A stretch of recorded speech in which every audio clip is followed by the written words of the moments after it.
3 rings for the elven kings under the sky, 7 for the dwarf lords in their halls of stone, 9 for mortal men doomed to die, 1 for the dark lord on his dark throne in the land of Mordor where the shadows lie. 1 ring to rule them all, 1 ring to find them, 1 ring to bring them all, and in the darkness bind them in the land of Mordor where the shadows lie. Welcome back, everyone. Hello. Hello. Hello.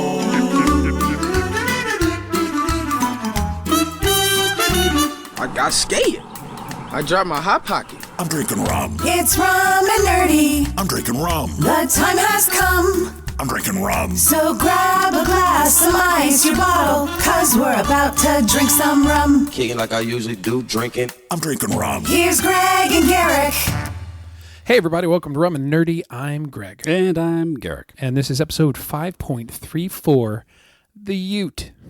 Why are we calling it the Ute, Greg? Because that's the vehicle you kept obsessing about that they drive all over the place down there in New Zealand. It's a fun sedan pickup truck combo. It's like what the El Camino would be if it kept on existing. If when you flush the toilet, it El Camino the other direction. Yeah. Wait, what? Boo. What? I know you're trying to make a Southern Hemisphere joke out of a very popular Australian car. I could do that. What's a Ute? Youths. Anyway, yeah, because you saw one and took a picture of it, and you were very excited. I sent it back to one of my car nerd friend groups, and they're all like, "Oh my god, oh my god!" And the guy that was driving said Ute had like his girlfriend with him, and she saw me like taking a picture, and she got all excited. She's like, "Ah, look, he's taking a picture!" And he's like, "Hey, thumbs up!" And I'm like, "Hey, I'm never gonna meet you." Yeah. You think they travel here and like take a picture of like, oh look, it's a. We don't have anything cool. No one's gonna come here and be like, oh, is that a Pontiac Solstice? Hell yeah. You never know. Pontiac Solstice was used in Lethal Weapon 18 or something. I don't know. Can't land them all. Moving on. So we've been excited about it. We talked about it. We went to New Zealand last week. No preamble. We just was the interview. We didn't really talk about the trip. Oh yeah. You know, because I guess the way it worked out, we were torn between do we do a trip recap and then the Hobbiton chunk, or do we do it this way? So we opted Hobbiton first, which admittedly was way easier because that episode was like done. Yeah, and funny thing is, you're gone for a long time to the Southern Hemisphere. You get back and there's a lot to do. So which was last week we got back. It feels like a month ago. It does. It feels like the beginning of the trip, starting at Moe's. Moe's felt like it was over a month ago. Oh my God, yeah. It does. Yeah. But anyway, before we get into the trip, would you like to do the rum? Yes. I feel like we should start off with a good rum this week. Yes. And this is one I found actually at Costco. It was on sale, and I've never seen this one before. It's the Santa Teresa, the 1796 Triple Aged Solera. And I'm a big fan of the, I guess, the regular Santa Teresa. Yeah, we've had that. That's a really solid rum. Actually, I think the first time we ever had the Santa Teresa, our friend Dan brought that. I think he. Ooh, yeah, I believe he did. Yeah, I believe he did. Or at least the first time we had it on this show. Yes, was from Dan. But that was a fantastic rum. This is interesting because there's wax over the cap. I've never used a box cutter to open rum before. Well, it's the first time. I was going to say that's not a screw cap under wax, but no, it wasn't a screw cap under wax. I didn't know how tight it was going to be in there. Oh no, look at that! So there's a little pull tab strip thing that's meant to clear the wax for you to get it off. Yeah, but they had waxed over that completely, and there was nothing to grab onto. That's like that old school box tape with the little strings in it. Yes, what you said. Okay, well, very fancy. So there you go. So step 1, label fail. Great. Okay. Get that shit in my belly. God, you're handing me in a Kansas City glass. We still haven't talked about NFL kickoff, which I didn't think you want to. I was going to let you bring that up. No, I don't want to. I want to see if they rebound week 2 or if it's just going to be a bad season. Okay, well, I will say this. I heard today Worthy is not as bad off as what everybody thinks. Well, that's good. That he should bounce back way faster. Well, that's really good for your friendly fire injury. Oh, my God. Okay, this smells really good. Oh, it does. Oh, man. There are so many layers of taste. So smooth. Still warm, though. Warms your belly. That's incredible. That doesn't need anything. It was only $300 at Costco. No, it's not. It was like 40. It was under 40. Are you shitting me? Pretty sure. I think it was $37 at Costco. Oh my! This rum punches way above its weight. Yeah. Holy crap! This is something. They're calling everybody back. Hey, this is Costco. We fucked up. Yeah, we're sure you owe us an extra $150. Yeah, about that. I'll trade you in ribeye. No, this is really good. You don't have anything pulled up on this one, do you? No, but we're just gonna wing it. We'll do a proper review later. We've got so much to cover. Triple Aged Solera. Okay, we'll do a proper review maybe next week. But in the meantime, you'll get to enjoy us drinking. This is a really good rum. Holy shit. Yeah, very happy with it. Cool. So speaking of rum, we went to New Zealand. 35 hours from the time we walked out my front door to the time I walked into a hotel room, 35 and a half hours. That was a long day. That was, yeah, and it was, yes. And technically it was 2 days. Yeah. Well, yeah, because we 15-hour difference, whatever. The international dateline messed me up going both directions on that trip. Yeah. Like I took all of the sanctioned TEA events and I put them into my calendar, time adjusted, and everything was the day before. It screwed me up the entire time, yeah. Yeah. So, and coming back, we left at 9:25 in the morning from Sydney, and we got home we landed at 7 p.m. the same day. Yeah. And it was... That day was 37 hours long. Yeah. So if you're going to New Zealand, keep that in mind. Give yourself at least a day on either side to really just kind of acclimate. I wish we had gone a day or two earlier. It would have been way more convenient. I mean, we landed in Auckland, went to the hotel, immediately changed. Yeah, basically changed clothes and then went to the TEA welcome mixer for the event. What do you want? I want a piece of ice. Oh. For science. Oh, for science? Okay. 1 cube? 1 cube to rule them all. So there we are in New Zealand. We go to an opening reception that was at the observation deck for the Auckland Sky Tower. Yeah, Sky. I feel like it's Sky City, Tower. SkyCity. Yeah. Well, yeah, SkyCity was that whole kind of little complex thing. Either way, we're on the tower. Think Space Needle. Space Needle, only pointing the other direction because it's on the other side of the planet. It's technically still pointing up, but I don't know. Flat Earthers interject here. We went up there and they had it was pretty good. Local wines and beers, and then they had that local youth group come out and do songs and then a couple haka. Yes. So if you don't know, haka is kind of a traditional tribal dance war chant thing. The New Zealand All Blacks and the what are they called? Something Ferns. Oh, the Ferns. Yeah, the Black Ferns. The Black Ferns, which are the female rugby teams. They do that prior to the games, and it's like a huge deal. But it's really cool, and these kids did an amazing job. And we'll try and get there's so many pictures. We should just post a pic like a Dropbox link.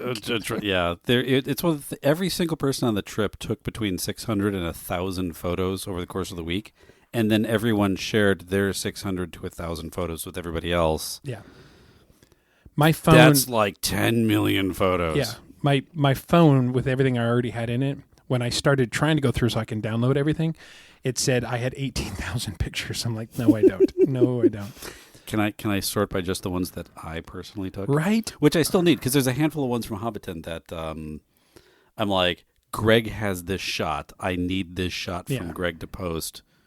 I've been working on it, but yeah, they won't come through the photos on my computer. I've been having to transfer them from my phone into a folder, and I'm almost done and ready to upload. But either way, we'll get back to that. So wonderful time at the Mixer. We ended up leaving there.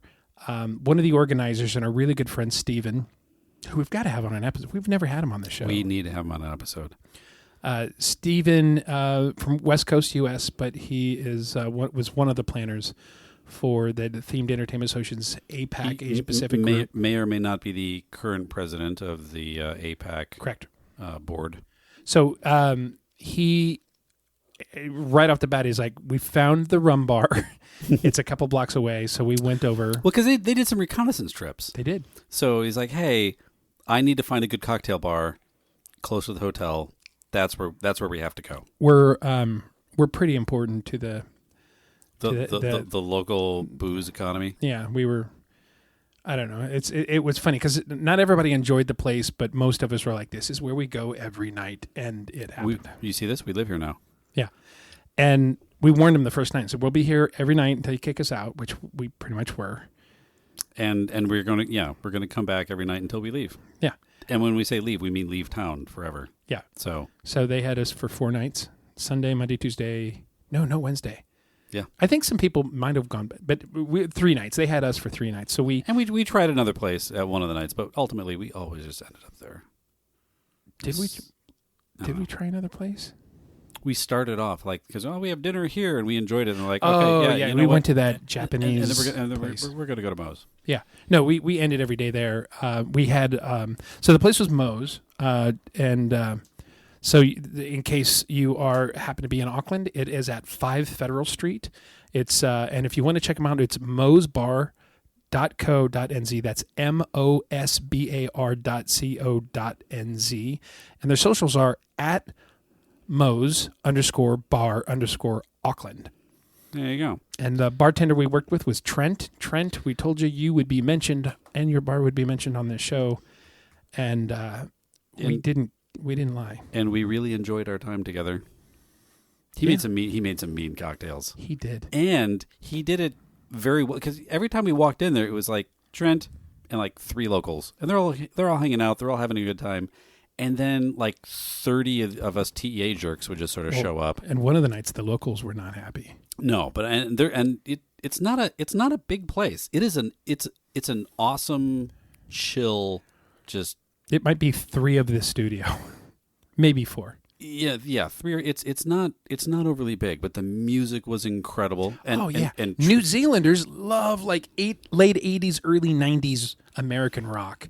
Yes, or rock and or pop. even the alt stuff. I mean, I can't tell you the last time I heard Susie and the Banshees played in public. Right. And I lean over to Trent. I'm like, dude, did you pick this music? He's like, oh, yeah, this is my playlist. I'm like, he's fucking crushing it.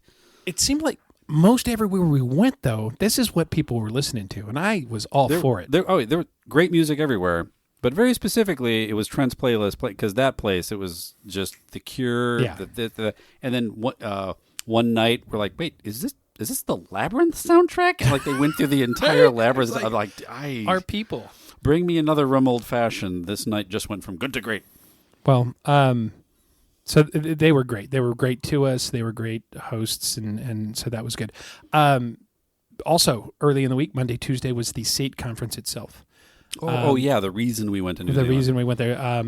Monday morning started with the All Blacks experience, which was there at SkyCity, and the second day was at the Weta Vault.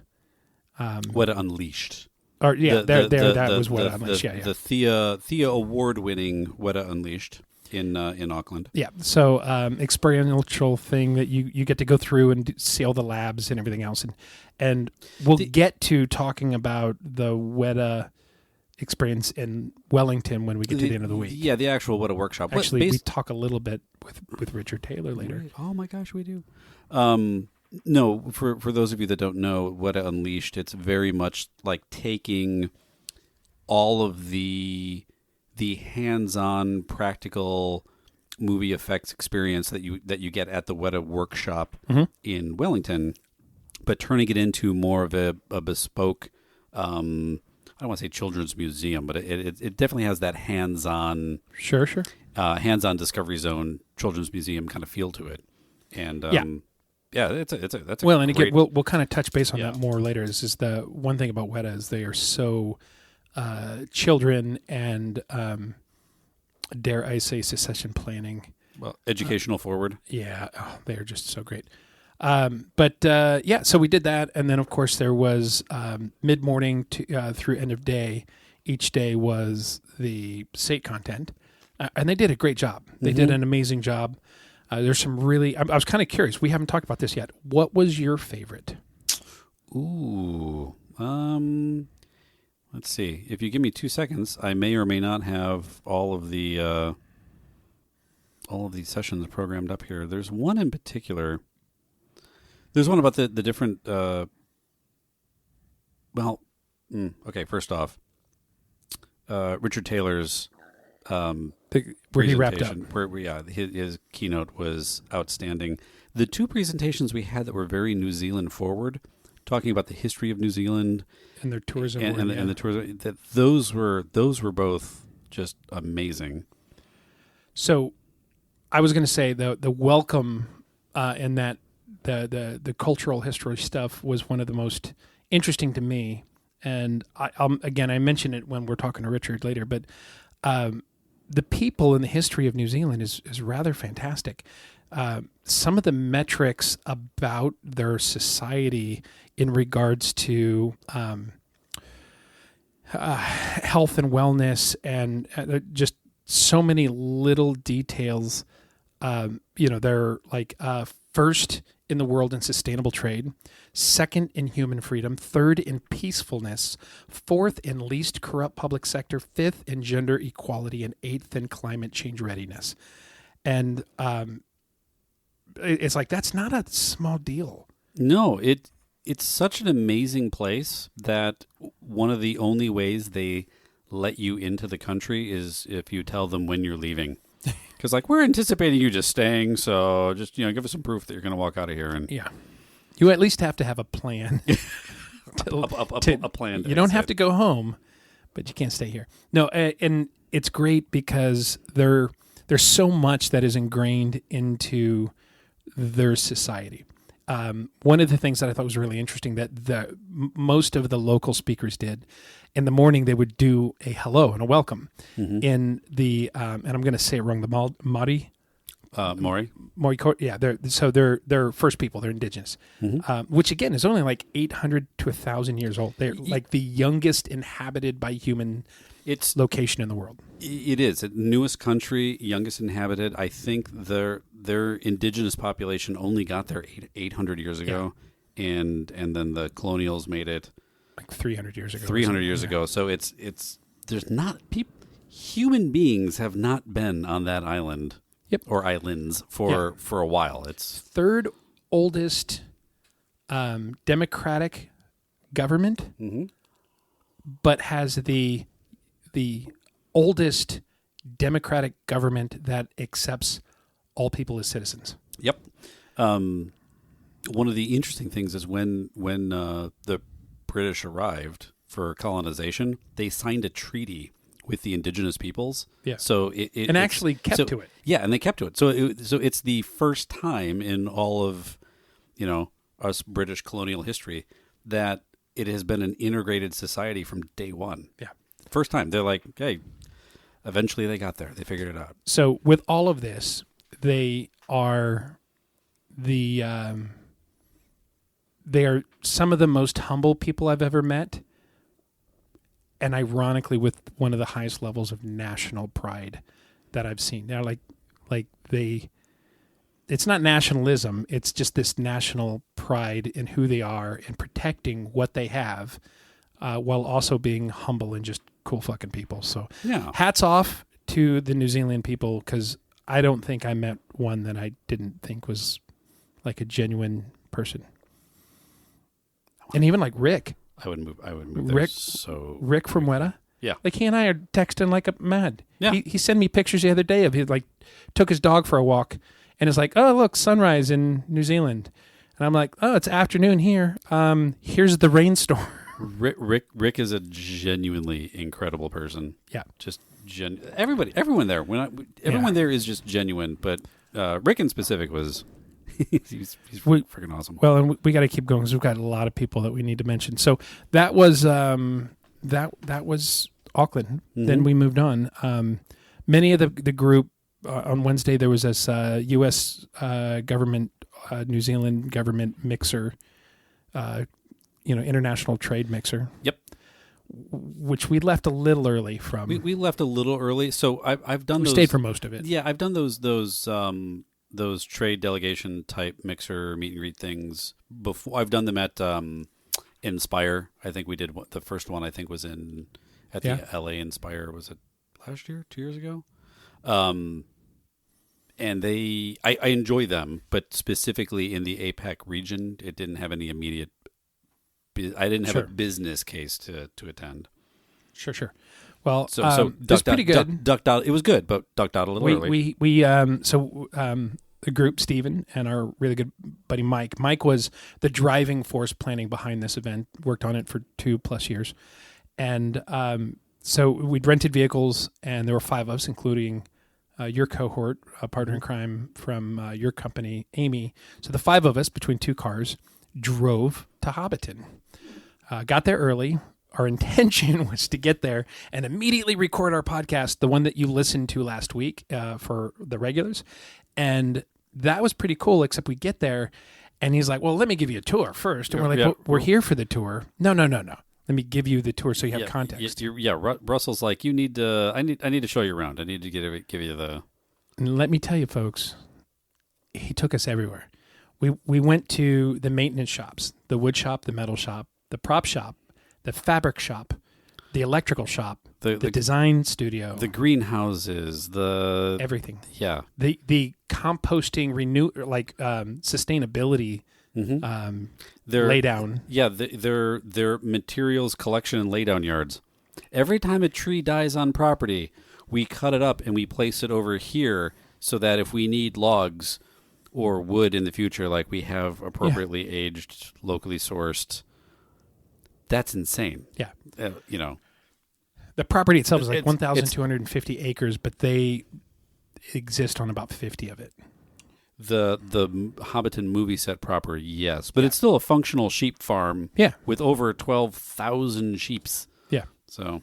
Sheeples. Anyway, so Russell was great. You heard that interview. I may or may not have cried. I did. I cried a lot. Spoiler alert, and I guess. Yeah, spoiler alert. No.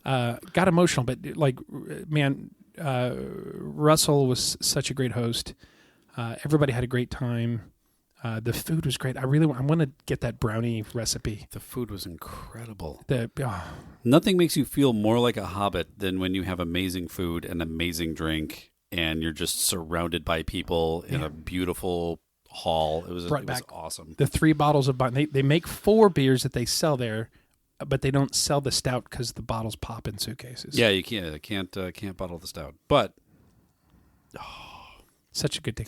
Anyway, so good, yeah. But in the interest of time, that night, as everybody took a bus back to Auckland, we continued on, head south to this tiny little town that was on the southernmost tip of if you look at the North Island in New Zealand, right in the dead center is a lake, and the name of the lake is escaping me, but we were on the southernmost tip of that. We got some pictures in the morning, went to this nice little breakfast diner called Licorice Cafe. They sold licorice. I know. Can you believe it? Apparently, that's another thing you should know about New Zealand if you're going to go. New Zealanders consume the highest amount of ice cream per capita. Anyone in the world, like it's 28 kilograms of ice cream per person annually. And part of that is because if you get an iced coffee, it's because it's actually an ice cream float. Yeah, that was a fun surprise for you. When Oops! They delivered your milkshake, and we're like, "What the hell?" And here's your insulin, sir. Yeah, what the hell is that? You have diabetes. Lake Tapu. Tapo. Yeah. Tapo? Yeah. Lake Tapo. Yeah, that's it. And then the little fishing village town place that we stayed in was starts with an M. Maturity. Yeah, I think that's right. Motutere. Yeah, there's a lot of the indigenous names in New Zealand. I just have zero idea how to pronounce. We couldn't do it right, and we apologize. But I will apologize every time I murder one of these great names. Yeah. It was a beautiful little fishing town. Had a lot of fun. The people were great. They asked us if we were Canadian, and I loved that. They're like, because I was like, is your iced coffee supposed to? I'm like, it's on the menu. We're really sorry. I'm like, no. I didn't know. I could have read it more clearly. And they're like, you're very nice. Are you Canadian? I guess they were expecting we were going to be a little bit more loud and upset about it. So a fun fact that we learned on the trip is people in Australia and New Zealand, probably the rest of the world, but specifically Australia and New Zealand, when they meet someone and they're not sure if they're American or Canadian, and this is a fun fact that I'm going to wear with pride and give shit to my Canadian brethren for. You can either guess Canadian or American. If you guess Canadian and it's an American's like, I don't care. No, I'm American. Cool, no harm, no foul. If you ask a Canadian if they're American, they get really mad. Them's fight words. They get, and it's like hockey fighting. It's very un-Canadian. I'm not a boot. Yeah. And they, so they all just default to guessing Canadian, and then they'll let you fill in later. Yeah. But I was proud. I was like, yes, we call it Canada. Well, it was Canada. It was. I'm from Canada. It was actually, I was talking to a guy at a bar in Sydney. And he's like, "Are you Canadian?" I'm like, yeah. He's like, "Oh yeah, what province you from?" Florida. It's like, oi, gotcha. We're gonna run out of time. We got to keep going. Okay. Yeah. So moving on from licorice, I had an unbelievable drive down to Wellington. Stopped at a couple different places. There was one place just off the side of the road where we got a beautiful, beautiful shots of the Misty Mountains and Mount Doom. Mm-hmm. And there were some other things shot on the mountains that were the Misty Mountains. There was a lot of things filmed there. But Mount Rapu. Yeah. Rapahui. And then I should have Google phonetically spell all these names out for me. Yeah. I'm pretty terrible at that. But so then there was a place that was only like 12 kilometers off the main highway that we went for it, which was the site that they filmed, one of the many sites that they filmed for the Anduin River. If you're a Lord of the Rings fan, you know that's kind of a big deal. And we went there and had just a jaw-dropping view. The pictures didn't do it justice. The pictures do not do it justice at all. And my favorite part about that is we drove off of, it was like Highway 1. Yeah. And we drove off the road, call it 15 minutes, 20 minutes. It was not far. No. To get to the bridge where we, you'll see us post pictures from said bridge. But it was maybe 15 minutes out. And we checked Waze to get back to 1 because we had to make our way onto Wellington. Yeah. Waze is like, oh, no, keep going forward. That's the fastest way out because, We think it lied, but we didn't regret it. It's Waze. I mean, come on. They're going like, oh, yeah, take a shortcut through this dude's living room. You're going to save 37 seconds. Yeah. So we could have turned around and gone back, or we went forward down these little winding farm roads. Many of them were one lane. We lost pavement at some point in time, and it was just a gravel road through the mountains. It was one of the most beautiful freaking excursions I've ever been on. I've never wanted to be a farmer more in my life.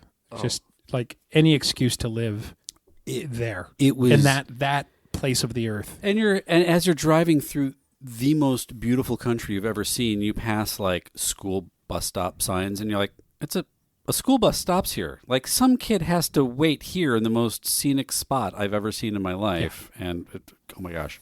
Yeah. And the Oscar for like location scouting goes to this bus stop. Yeah, it's gorgeous. It was nuts. But then we wound around, and it took us an hour to get back to the highway.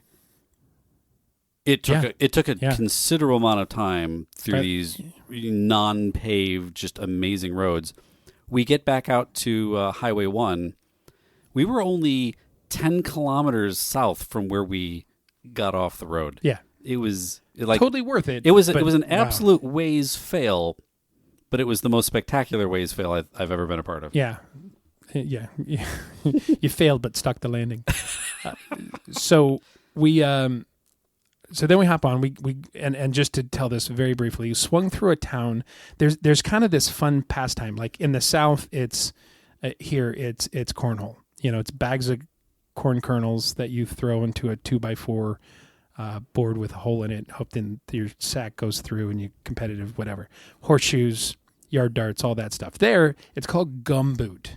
Gumboot, which is like a welly, a swamper. Like it's a rubber rain boot. It's a tall rubber something that you'd wear through a marsh. Yeah, and they had passed the time throwing them, so we found a little park, went there, played gumboot. It was the town of Tallyhip.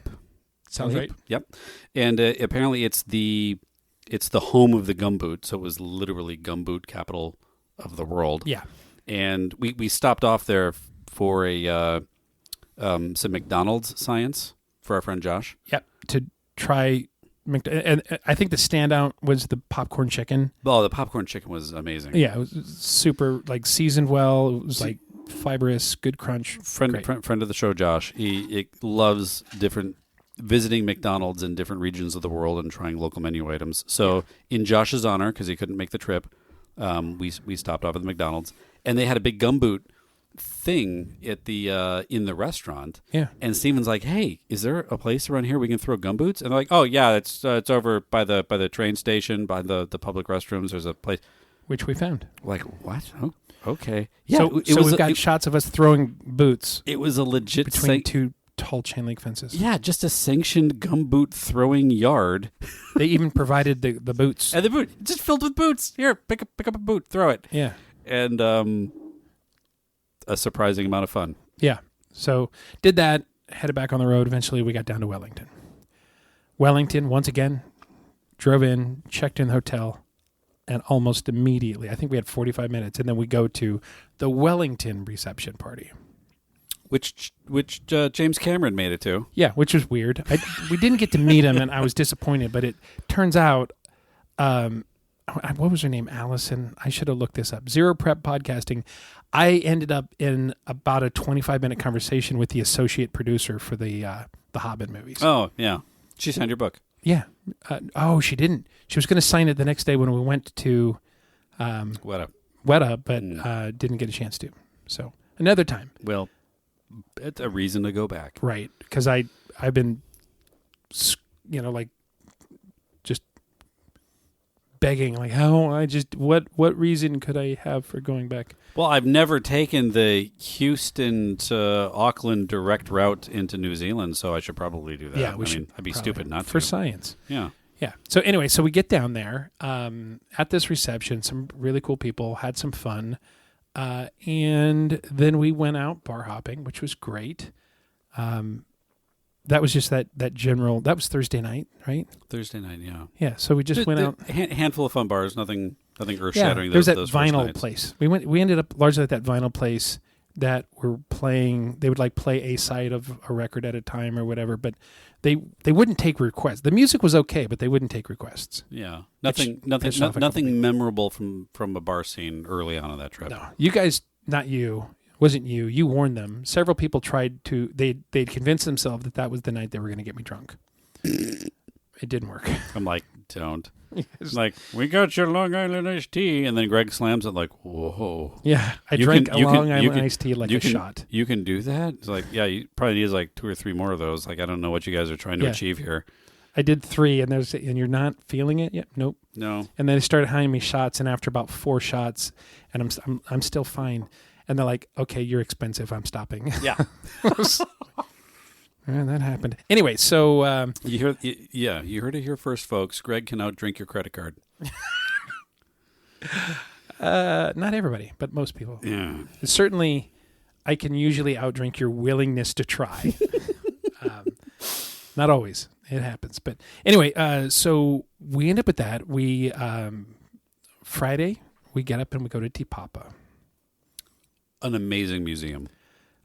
Overall, yeah. I mean, it's the Museum of New Zealand, of the Peoples of New Zealand, and it's great. A a huge amount of cultural influence going in there, and even talking about the symbolism in that main atrium, that second floor atrium, with the architectural plans between the window and what's going on in the ceiling, what's going on the floor. All of it ties to imagery that speaks to the indigenous First People and their cultures, but also their balance. Yes, absolutely. And just very high level, you could spend all day at that museum. Like, don't even if you're in Wellington for any reason, you're like, I think I'll just swing by and check out Te Papa. Do not do that. Give it a day, maybe 2 days. There was an annex. We're like, oh yeah, would you like to go, visit the one of the annex portions of the museum and see all the. No time. I'm not going to be able to give it the time that it deserves. Too many boxes to check while we were there. We did. I mean, it was close to renovations, but we were very lucky. We got to get to the first gallery, and I believe the exhibit is called "The Cost of Our War" for Gallipoli. Oh, the Gallipoli exhibit. That was Weta Workshop's first TEA award. It was, that was in 2017. It was intended for like a 5-year run.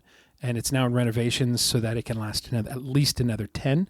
It's a very powerful exhibit. Yeah, the number of attendants since it opened equals 70% of the country's population. Now they know that there were tourists that have come. They know that there were people who have seen it more than once, so they don't think that 70%. But like it's still crazy numbers. Yeah, like over 4.5 million or something. And like for a museum exhibit when it opened and the lines were out the door and around the corner. Yeah. So it's that exhibit really touches a lot of people in national pride and significant loss during World War I and fighting under the British.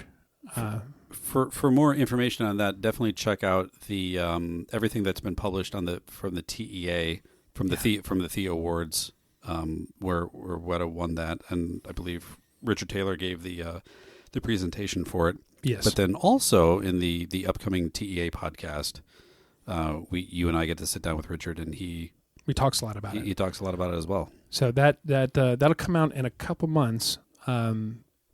Targeting IAPA. Yeah, targeting IAPA, and that will be one of the first episodes. We'll talk that interview that we did with him about Te Papa and its importance. So we won't go too heavy into that. Also, we still have so much to cover.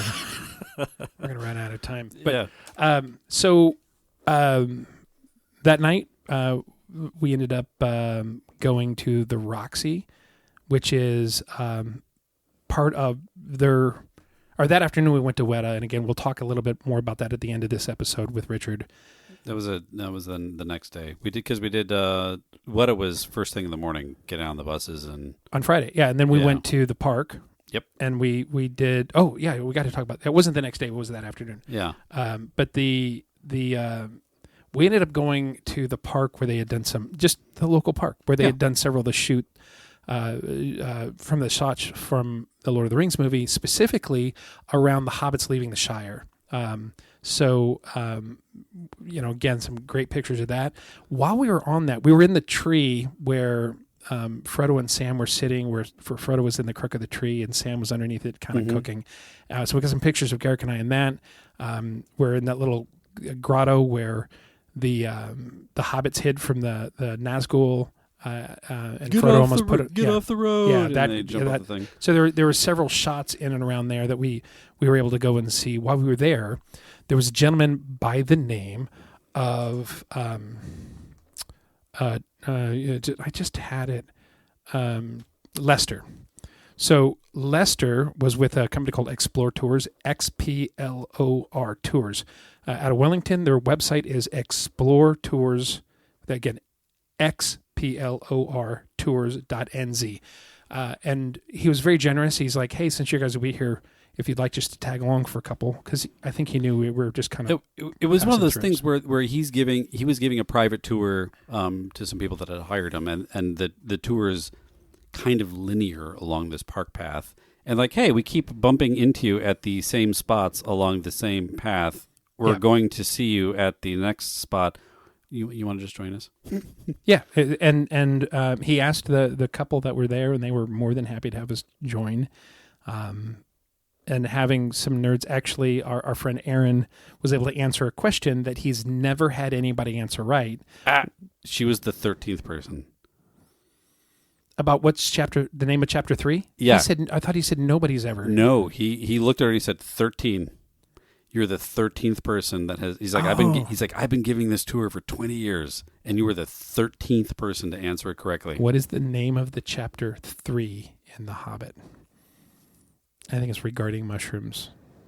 Something like that. No, Yeah, something about mushrooms. I don't know. I mean, I'm a nerd, but I like chapter names. I gotta. There was a hand. So Aaron has some serious nerd cred and some serious Lord of the Rings nerd cred. There were moments on that tour where I was second guessing you as being, I think Greg might have been dethroned as the biggest Lord of the Rings nerd I know. Well, but we knew different things because she's like, "What's the name of my ring?" Because she has Galadriel's ring. Mm-hmm. But at the same time, we were talking about the shards of Narsil and being reforged, and she's like, "No, it's Narsil after it's reforged." I'm like, "No, it's Narsil, then the shards of Narsil, then Anduril." And she's like, "No," and then she goes, "Oh no, you are right." So we corrected each other back and forth, but still, I mean, she's a writer, so on the literary side, she 100% had me beat. She did an amazing job of matching your Lord of the Rings nerddom. Yeah, she definitely toe-to-toe. Again, certainly beat me on the literary side. The written word side, there was a couple things that she knew. But my trick question I always ask, she got it right before I finished answering. She's like, it's a trick question. And she knew that there were 3 different answers based on whether it was the animated movie, the book, or the motion picture. But anyway, so props to Aaron. It was great getting to know you and having you hang out with us in all of the nerddom. And she actually kind of dressed up. She didn't go like full dress up. She pretty much dressed up for Hobbiton. No, she full dressed up for Hobbiton. Yeah, I saw what she was wearing. It wasn't like the furry feet and any of that. Like she had shoes on. Well, it was a lot more than, say, my Hawaiian shirt and blazer. Oh, no, totally. Anyway, so Lester, thanks again. Explore Tours, Wellington, if you're down there. Ask for him and tell him that Rum and Nerdy said hi. And do the tour, because there are some of these iconic film locations, and they're just, that's over there next to that tree. And you can Uber to within 5 minutes of these iconic shots. We Ubered, walked around for 45 minutes to an hour because we only had a little bit of time, but we're able to check everything off in that park. Yeah, and it's amazing. You're like, here's a major scene in the movie, and the cameras were just facing into the park and not out of the park. Because if you face out of the park, you can clearly see the Walgreens over there in the corner. Yeah. But, yeah. So that was cool. Then we went to do the Wellington... or the Weta tour, which, again, we'll talk a little bit more about at the end of the show, but it was great, and it was something that they do, that not as extensively as what we did, but there is an engagement tour, like the leatherworks and different things, and the foil and spoons. And yes, there's absolutely a Weta Workshop tour that you can look up, book in advance. Yeah. And there's the Weta Workshop, which is where... they have the craftsmen. You go department by department, and you actually get to go, hey, this is where we make the swords, and this is where we sew the costumes. So NDA, prevents much more detail than that. But there's that tour, and then there's the Weta Cave tour, which I believe is a separate ticketed thing. Yeah, and I think we got a little bit more of the behind the scenes on stuff, but you could tell he was excited too, because he had said, they've been spending days getting everything cleaned up, and they kind of had some displays set up. Saw some things we're not going to talk about. Giggle. Oh my god. Anyway, for all of these big TEA events, there's usually a WhatsApp thread that gets started for the events. Yeah. SATE and Summit and all of these things. So the SATE APAC thread, people were going back and forth, and hey, this is a really great event, and blah, blah, blah. But there was a lot of, hey, all of the best things we couldn't take pictures of. Yeah. All the best things you can't talk about. People are like, oh, yeah, I saw that you posted a picture of this, and you posted a picture of that. And you're like, yeah. And that was the best of what I can share. which was still cool. Yeah, I signed paperwork, and I can't share with you all the other cool shit. Yeah. So so that ended up being great. Again, that was a good night out that night. Wellington, especially on a weekend night, is a really good place to hang out. Saying ending up at the Roxy. I think that's where we started this. Oh, yeah. We were at the Roxy, which was where they did the premiere for the Lord of the Rings movies. It is owned by some of the partnerships that had various entities that some of the producers in the movie and everything. They bought this and they rehabbed it. They do a lot of special events there now. Beautiful, beautiful theater. And we were able to go there for a mixer that night and a dinner, a nice really dinner. It was like, we had lamb and stew. They had some even vegan options for some of the folks. And yeah. I loved the grilled vegetables. I'm a grilled vegetables. Give them all to me. So yeah, it was a great time. One of Richard's team,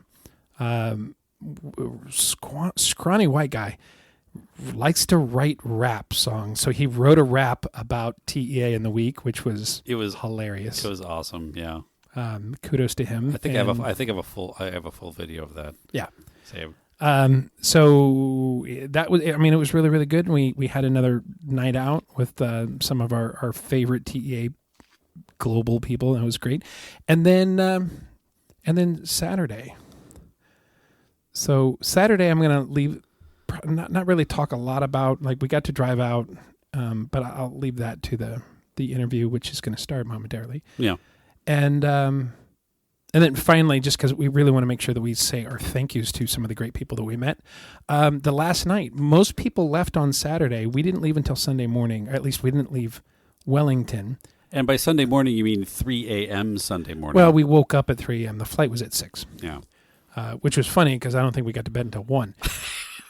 Situation normal. We're going to take it easy, and like there's not a lot going on, kind of a low key night. And Garrick is like, I found a place. I found a pirate bar. You did, which the R bar. The R bar. Which this is what I know about it. So the R bar, they don't really have a website there, but they do social media at R Bar Wellington, the letter R. BAR Wellington for their social media. And we met, and they're on 49 Cuba Street if you happen to be in Wellington. And we met a wonderful bartender by the name of Kelly who took great care of us. Yeah, I'm going to go ahead and say that it is the best pirate-themed bar in New Zealand. Certainly out of the reviewed ones. But no, it was great. They did a really, really good job. The set work, some of it is like surprisingly low tech. Surprisingly low tech. But I mean, you say surprisingly low tech coming from Disney and Universal Studios. Yeah, and like that scenery is what I did for a vast majority of my career. So, but when you're in Wellington, New Zealand, and it's midnight, lights are turned low, you're like, so. But here's my concern. Okay, the cinnamon fire. So we ordered a couple drinks that they set on fire and sprinkle cinnamon, and who knew cinnamon is explosively flammable. They set, okay, so you're used to Trader Sam's where they, do the cinnamon shaker over your drink and like whoosh, and like you see little like sparks and like woo. No, these guys are like, this was fireball fire. Yeah, here's a quarter cup of cinnamon. Boosh. That's paper mache, dude. Yeah, that's a paper mache rock, and that's a wicker light above it. But yeah, whatever. It's not flammable. Totally not flammable. No. So that was great. We it turned out there was still a couple people there in town, came and joined us. It ended up a late night. We woke up early in the morning and then connected back through Sydney where we checked into a room. I think we were in the room by like 10 o'clock in the morning and then back out. Oh, the room was really just there for bag drops. Yeah. Show up, drop up. Actually, I think we had a little coffee, maybe some breakfast before heading out, but drop the bags. Certainly was coffee. Drop the bags, get on the train, head downtown. Yeah. They're like, "Hey, you should as soon as you get down there, hop on the ferry over to Manly, which is a town, Well, because not a state of mind. The Sydney Marathon was going on that day. And a lot of protests. That day. The Sydney Marathon and a lot of protests. So there was a lot of action happening in downtown Sydney, specifically that day. Yeah. So we GTFO town. Yeah. And the marathon ended at the Opera House. Yeah. So like, oh yeah, you want to go see the Opera House? Ooh, do that late. Because it's gonna be madness when you get down there. Yep. But so we took a ferry over to Manly, found a little French place called Hemingway's. Had fish and chips. I think we both had fish and chips. both had fish and chips. Yeah. Pretty damn good. And it was I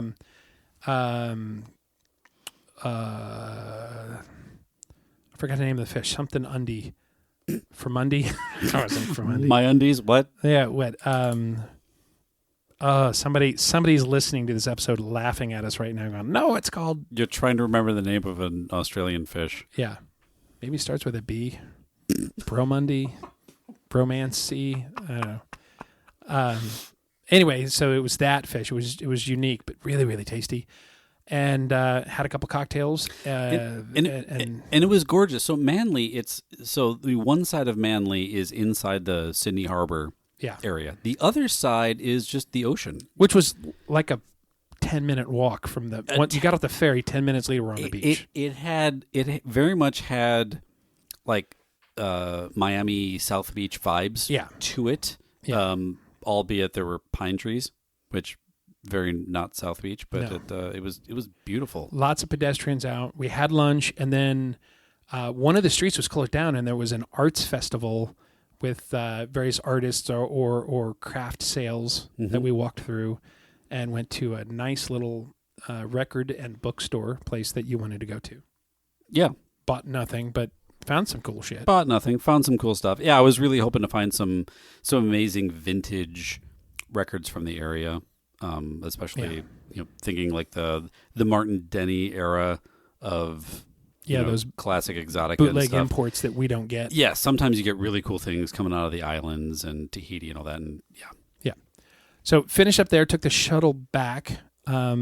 Before we got on the ferry, not the shuttle. Before we got on the ferry, you're like, hey, I want to try over here. I want to get a beer at this place, and I'm like, but I kind of wanted to go. And they're like, no, I really have a good vibe about this place. So we go in there, we order. The light fixtures were giving me the vibe, yeah. And we weren't there 5 minutes, and we ran into somebody that we knew, which was, again, now I'll say this. On the flight out, we knew somebody, we knew a few, like five, there were 5 of us total on the first flight, but none of them were on our second flight. The second flight from L.A. to Sydney, somebody went to high school with. Oh, yeah. So you still knew somebody on that flight. It counts. Yeah. We're going to count it. Like, hadn't seen the guy in like 15 years or whatever. But so this guy, Rick, and then... Sydney to Auckland, nobody. But here we are at this bar, and Monty, who started the TEA way back when. Founder of the TEA. And his girlfriend, I think, girlfriend or partner, I'm pretty sure. Significant other. Yeah. I don't want to put a label on it for them. I don't know what the status is, so we'll just leave it at that. And they had a local friend that they were with, and ironically, like they were at the conference that we were at. But it's not like we were in the same city or country, and it's not like we met them like over in Sydney. Like we took a train across Sydney to get on a ferry to take us to another town. We happened to be at the same. Planes, trains, and boats were involved in that day. Yeah, for us to get to a place to randomly run into these guys. Manly, Australia. So weird. And then headed back, walked around quite a bit. Lots of little breweries and cool places. And you had heard about a place. Gotta mention the Caterpillar Club. Yeah. That place was outstanding. Yeah. So anybody wants to know, a Caterpillar Club in Sydney. It's at 92 Pitt Street. Which is very close to 42 Wallaby Way, Sydney, Australia. No, sorry, that's from Nemo. 92 Pitt Street, Sydney. They are part of a bar group called Swill House, which I love, swillhouse.com. Our bartender was a gentleman by the name of Kieran, like the Japanese beer. Super cool guy. And their social medias are at the Caterpillar Club Sydney. So you can check them out there. It opened up in the back, but like where we were sitting kind of felt like a train car. It was very narrow. So it had this little entry lobby and then a bar, and then it opened up into a bigger room. But I thought it was really cool. Amazing mixologists. Oh yeah, it was closed, but they did also they have a tiki room in the back that he was able to convince the manager to give us a quick tour because I'm a nerdy, damn it. Yeah. Do you have any idea who we think we are? Yeah, and it I guess I should have known this, but I'm going to say it for the sake of saying it. In not the United States of America, nobody knows what a speakeasy is. Yeah, but it's because that's a prohibition thing. Yeah, but it's a speakeasy. Yeah, it's there's a hidden secret bar in the back. And, yeah, but the place had a really great vibe, really great cocktails, just amazing. Worth mentioning. Record albums all the way across the top. Had just an amazing conversation with a local. Yeah, it was one of the he was there with his girlfriend and some other friends, and he just kept coming back to the bar. That we chatted for like an hour, just about whatever. And I think everybody else he was with was mad. Like, why is he talking to that American jerk? Yeah, I almost went over and joined him. I was like, I'm not participating in this. But anyway, with all that, we were going to go get some dinner, and I think my body gave up. It was like enough drinking, enough funning. And we called it a night, flew home. Like both of us, neither of us have any difficulty making friends. You made a friend on an airport, on the airplane, and they joined us at the Sky Club in LA. Yeah, made the 14-hour flight a lot easier when it's like, oh hey, you're cool and have stuff to talk about. Yeah, and I was stuck over next to somebody who slept the whole time, which was fine. I watched a lot of movies on both flights, or all the flights rather, but both directions. You had 14 hours to get caught up on all of the stuff. Yeah, I watched so much stuff. I even watched stuff I didn't want to watch just because I hadn't watched it yet. But anyway, all of that. It was a great trip. Garrick, so happy that we shared that experience together. It was wonderful. And of course, to Mike, of course, and Stephen, to Amy, to Aaron, and to all our other special friends that we either got to strengthen our bond with or make new ones. It just made a lot of new friends. And it's, absolutely fantastic. I had sent. We know someone from Tasmania now, right, Tassie? So, with all of that, I think that I had sent a thank you to everybody, and I just simply summed it up by saying I've waited over half of my life for this trip, and the people that we got to share it with made it worth the wait. Absolutely. And of course, the most exciting part of this all, and that dream of New Zealand, was to get to spend more time getting to know Sir Richard Taylor. And it's not just any Richard Taylor. It is Oscar winner, and founder of Weta, the effects house that did all the special effects and production design for the Lord of the Rings movies, won several Oscars for that, and worked on so many like King Kong and Avatars and so many other movies. Unbelievable pedigree for motion picture. Okay, listeners, I hope you enjoy our little chat with Richard Taylor. Hey, Nerd Nation, welcome to Rum and Nerdy on the Road. We are currently, believe it or not, this is crazy. We are at the Taylor farm outside of Wellington. It was one of the most beautiful 1-hour drives through the mountains to get to this undisclosed location. Richard, exactly where are we? This is the Wairarapa. It's about 1 hour north of Wellington, the city where we live. And we're actually at a sculpture park miniature railway that we've built out here. We use it in the weekends to raise money for the Neonatal Trust, which my wife Tanya and I are patrons of. It's amazing. Yeah. That's amazing. And I know that windy road that goes up through the mountain, like all of the various, like Rivendell and other locations. Yeah, it's you drive over the Rimatakas from Wellington. And some of the locations that we filmed Middle Earth in are on that same road. In fact, the Rivendell location is on that road. Yeah. Beautiful view. Beautiful view. Yeah, on the drive over, we actually stopped at the Wairarapa Dark Sky Reserve, kind of a lookout that it protruded off of one of the sides, so it allowed you to look up and down the valley, and it was just incredible views all the way around. We should share that selfie of a selfie. We should do that on our socials. Nerds doing nerd things in really remote locations. Inception selfie. Mm-hmm. Yeah, we've had a really great group of people that we've been traveling with over the course of this New Zealand adventure, and the whole thing has just been really fantastic. So there's a couple things that I noticed over the weekend. One, and it's this weird juxtaposition when you look at all of the international communities.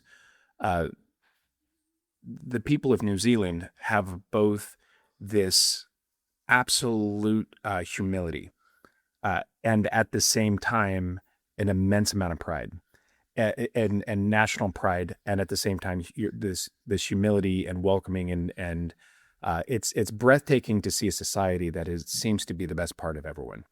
That's one of the things that was really echoed at the Te Papa Museum here in Wellington. But one of the tours we got to take in Wellington over the past couple of days, along with the beautiful Weta Workshop. Yeah, I love the way that we did it. We bust in, and then they kind of had to split into 4 different groups, and then we each kind of went to different sections. Each group got to visit each department, but you would go through, you kind of rotate through at a different rate, so everyone got the same experience, but it felt more intimate with a smaller group. Out of all of the tours that we took yesterday, one of the ones that I saw you light up the most was the little paper cutouts to make masks. Yeah. There's the foil and the spoon thing that is breathtakingly simple and accessible for anybody to be able to do that. And then you integrate education and outreach into every part of your company. Yeah.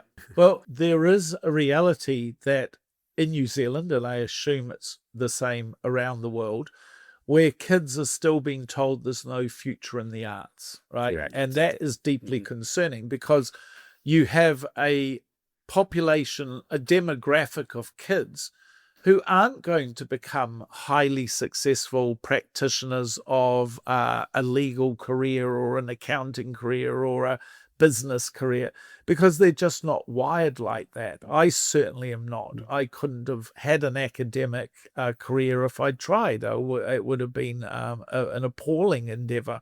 But the arts have allowed me to have a very wonderful and lovely career. And what we're trying to do is illuminate, predominantly for mums and dads, even more than kiddies, that if they are to support their children, identify the superpowers that the kids have got, and make sure that they back them so that they don't end up miserable, middle-aged, bored humans, and they can actually make a career of choice that fulfills them. So for us, as we're nerd at a very high level. And so we're very, very proud of that. And we feel, and we often talk about how globally nerds are finally having their day. Mm-hmm. And so you are at the forefront of leading the way and keeping nerd cool. The word nerdy and nerd, is thrown around fairly liberally at the moment. But I actually think it's a very important term. I grew up in my bedroom. My friends would go to concerts. My friends would go to nightclubs. I never did, because I wanted to stay at home doing my art, learning to airbrush, painting my model soldiers, learning to sculpt, right? And it doesn't mean that you need to be a social misfit, but it often means a person that's fairly nerdy is single-minded in their desire to get better and better at the thing they love doing. And if you're lucky, you can turn it into a career. Your hobby becomes your career. And the word you just used, passion, I list in order of importance: passion, enthusiasm, tenacity, and then talent. Yeah. Right? Talent, when we hire, comes fourth on the list. which often surprises people. And we can teach talent, but we cannot teach passion. You can't teach passion. I want to get that on a T-shirt. Right? That is one of the more powerful statements I think I've heard all week. As somebody who was an introvert as a child, and people who know me now are like, there's no way you were ever an introvert. You know, I'm the guy laying in front of your train posing for like I've been kidnapped and tied up. But theater in high school, getting involved in theater changed my life. It not only not only brought me out of my shell to where I felt confident saying a sarcastic comment that I would always be afraid they would laugh at me, not with me. And now it's not that, but it's also having my friends from high school 30 years ago who are now attorneys or engineers or other things, the confidence and the resilience and the problem-solving skills that you find in these kids that learned the arts, even if they don't go on to have lives in art, their lives were enriched by all of the skills that are taught by making art. You know, music is math. Yeah, of course. You're right. We could talk for hours on this because this is my primary soapbox, right? Yeah. I just say one thing, like I see one thing above all else that's been able to liberate a huge amount of kids around the world, and that's cosplay. The massive explosion of cosplay, because you're having to make your own garments at home from your particular fandom, and then you're celebrated by people just like yourself in the communities of cosplay wearers and conventions all over the world. And I actually don't believe cosplay can be underestimated or overestimated enough for how impactful it has been in the last primarily 15 years on kids discovering their love of making and creating. And that's the ultimate compliment in a location-based world is absolutely when people show up in costume for Renfesters and theater kids grow up to find their happy place and inner child. It's getting a little late, and I think our tour group is getting ready to leave. I need to say goodbye to everyone. Well, let's wrap up then. So for more information, people can look you up at wetaworkshop.com. That's Weta, W-E-T-A, workshop.com. There's a variety of Weta Workshop experiences in Wellington, as well as the Weta Workshop Unleashed experience in Auckland, which we got to visit earlier in the week. There's a tours tab on that page. Yep, a tours tab. And then also there's, fun collectibles, merchandise, little explanation of the projects, and all the great work that you do. Yeah, absolutely. And as we wrap up, we want to make sure that we do a call out for our buddy Dave Martin. DemoDavePro.com. You can check us out at our website, rumandnerdy.com. That's rumandnerdy.com. Social media is we are at rumandnerdy, also A&D. And you can email us, show@rumandnerdy.com. If you have any questions, comments, suggestions for us, we'd love to hear from you. Okay, Richard, you get the honors this week, my friend. From one nerd to a big community of nerds, please stay nerdy, my friends.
I'm gonna get back at Lassen. Now, the Hobbit taught us that every dragon has a chink in its armor. It also taught us that New Zealand's beautiful landscapes and attractive tax credits add up to a filmmaker's paradise. For more information, visit www.nzfilmhere.nz.